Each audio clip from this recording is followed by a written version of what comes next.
Hello guys. तो आज हम क्लास 10th का साइंस का चैप्टर 5 जिसका नाम है तत्वों का आवर्त वर्गीकरण। तो आज हम इस चैप्टर का अभ्यास का क्वेश्चन आंसर करने वाले हैं। तो चलिए देखते हैं हमारा पहला क्वेश्चन क्या है।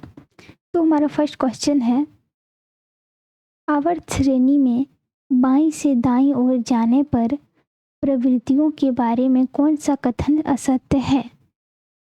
तो इसमें हमारा ऑप्शन दिया हुआ है कि तत्वों की धात्विक प्रकृति घटती है या संयोजकता इलेक्ट्रॉन की संख्या बढ़ जाती है, या परमाणु आसानी से इलेक्ट्रॉन का त्याग करते हैं, या इनके ऑक्साइड अधिक अम्लीय हो जाते हैं। तो इसका आंसर हो जाएगा सी। इसका आंसर भी हम लिख दिए हैं नीचे में। तो इसका आंसर है सी, परमाणु आसानी से जो है वो इलेक्ट्रॉन का त्याग करते हैं। तो अब देखते हैं हम अगला क्वेश्चन। अगला है हमारा,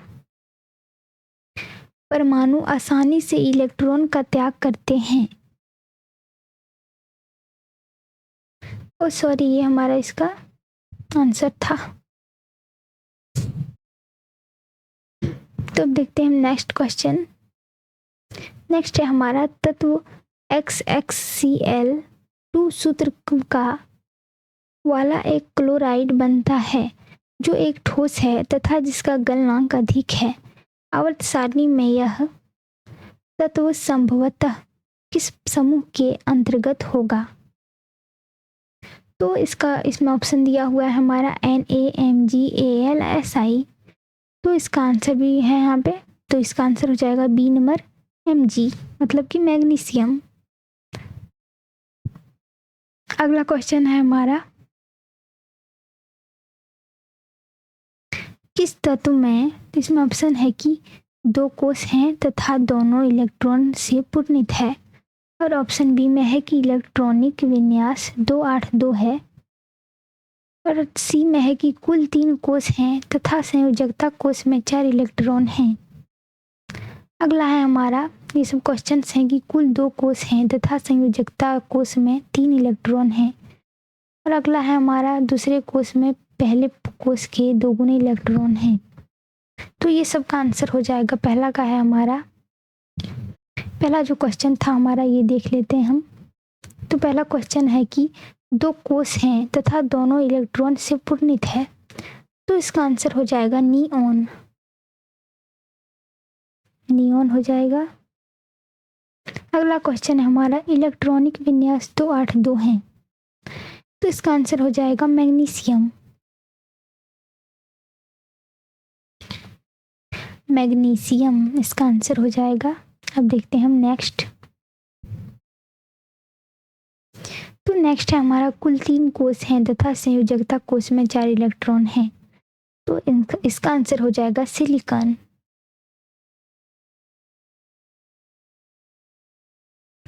और अगला है हमारा, कुल 2 कोष हैं तथा संयोजकता कोष में 3 इलेक्ट्रॉन हैं।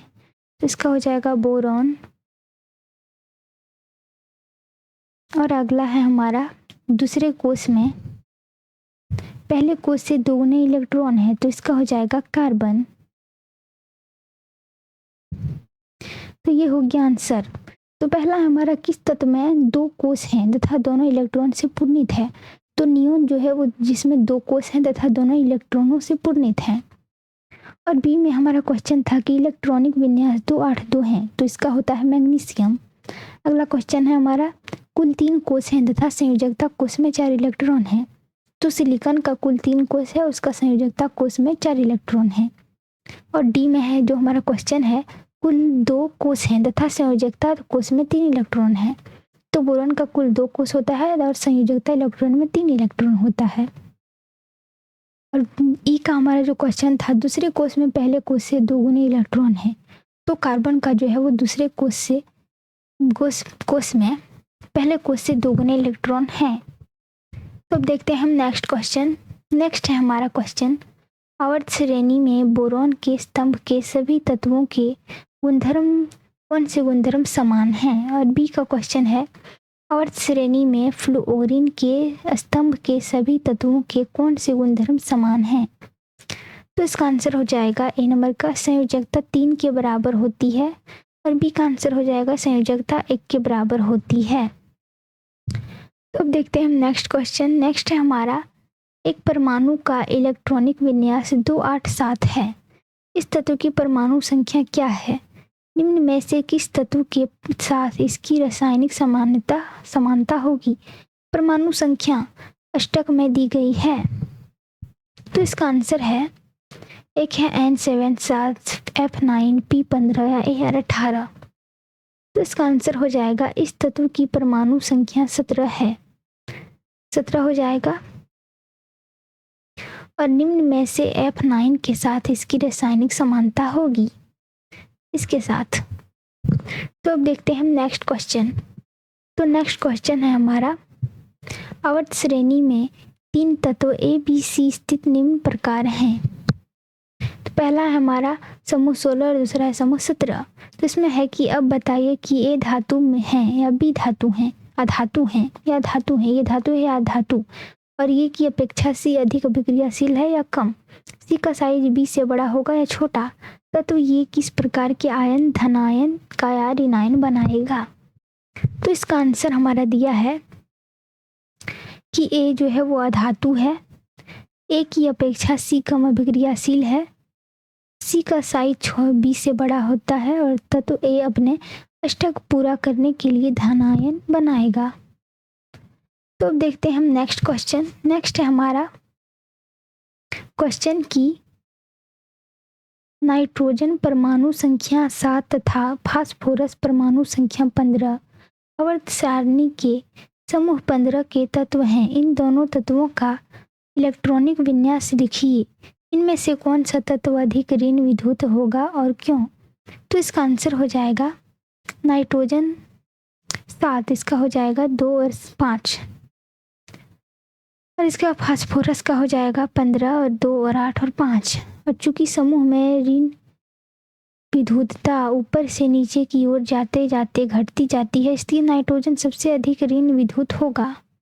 अब देखते हैं हम नेक्स्ट क्वेश्चन। नेक्स्ट है हमारा क्वेश्चन की तत्वों के इलेक्ट्रॉनिक विन्यास का आधुनिक आवर्त सारणी में तत्व की स्थिति से क्या संबंध है? तो इसका आंसर हो जाएगा, आधुनिक आवर्त सारणी में समान इलेक्ट्रॉनिक विन्यास वाले परमाणुओं को एक ही स्तंभ में रखा गया। एक समूह में संयोजकता इलेक्ट्रॉनों की संख्या एक समान रहती है। एक अवधि के दौरान तत्वों में संयोजकता इलेक्ट्रॉनों की संख्या में वृद्धि दिखाई देती है। और नेक्स्ट क्वेश्चन है हमारा, आधुनिक आवर्त सारणी में कैल्शियम परमाणु संख्या 20 के चारों ओर 12, 19, 21 तथा 38 परमाणु संख्या वाले तत्व स्थित हैं। इनमें से किस तत्वों के भौतिक एवं रासायनिक गुणधर्म कैल्शियम के समान हैं? तो इसका आंसर हो जाएगा, 12 परमाणु संख्या वाले तत्व का रासायनिक गुणधर्म कैल्शियम के समान है। यह इसलिए है क्योंकि दोनों तत्वों की संयोजकता इलेक्ट्रॉनों की संख्या एक समान होती है। तो अब देखते हैं हम नेक्स्ट और सबसे लास्ट क्वेश्चन है हमारा अभ्यास का। तो इसमें क्वेश्चन है कि आधुनिक आवर्त सारणी एवं मेंडलीफ की आवर्त सारणी में तत्वों की व्यवस्था की तुलना कीजिए।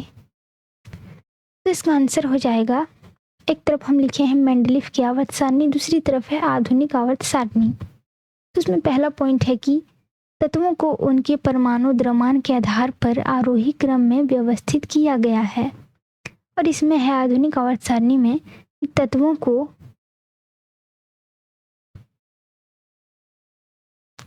आधुनिक आवर्त सारणी में क्या है, तत्वों को उनके परमाणुओं की संख्या के अनुसार आरोही क्रम में व्यवस्थित किया गया है। अगला है हमारा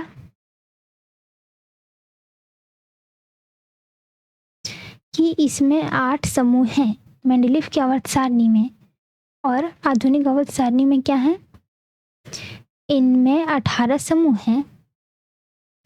और मेंडलीफ की आवर्त सारणी में है कि प्रत्येक समूह को उप समूह ए और बी में विभाजित किया गया है।